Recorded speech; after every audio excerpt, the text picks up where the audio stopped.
Meghan, duchesse de Sussex, et le prince Harry ne seront pas reçus par la famille royale néerlandaise alors que le couple arrive aux Pays-Bas pour les Jeux Invictus.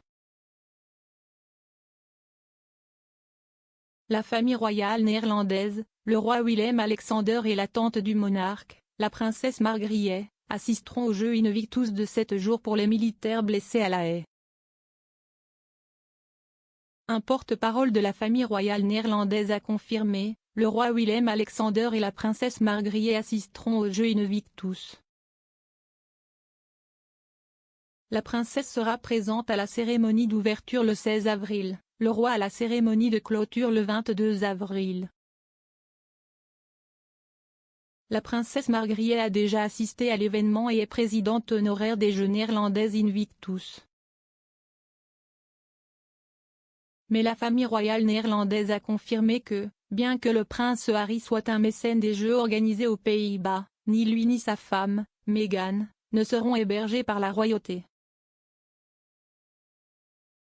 Le duc et la duchesse de Sussex, qui se sont retirés de leurs fonctions royales et ont renoncé à leur titre de RHS, ne seront pas reçus en audience avec le roi des Pays-Bas Willem-Alexander ni ne se verront offrir une chambre dans le palais royal, a rapporté le Daily Mail. Mais la question des dispositions de sécurité du couple n'est toujours pas entièrement connue, et les autorités néerlandaises ont stipulé que tout agent de protection rapproché amené à l'événement par le duc et la duchesse ne peut pas être armé, selon le Sun.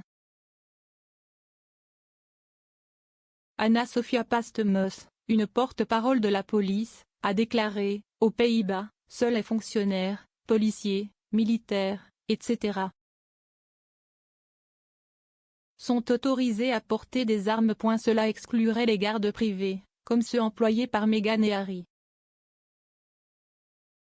Le biographe royal néerlandais et rédacteur en chef adjoint de Royal Central, Monique Bloks, a évoqué la possibilité que le duc et la duchesse aient espéré faire du stop sur la sécurité armée, étant donné la présence du parent de la reine, le roi Willem-Alexander. Elle a déclaré, étant donné que des membres de la famille royale néerlandaise assisteront à la fois à la cérémonie d'ouverture et de clôture, ils pourront peut-être faire du stop avec eux ces jours-là.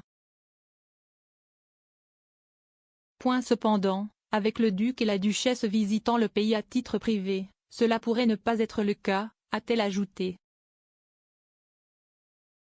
Cela survient alors que le duc poursuit sa bataille contre le ministère de l'Intérieur après que le prince Harry a été informé qu'il ne bénéficierait pas du même degré de sécurité à son retour des États-Unis.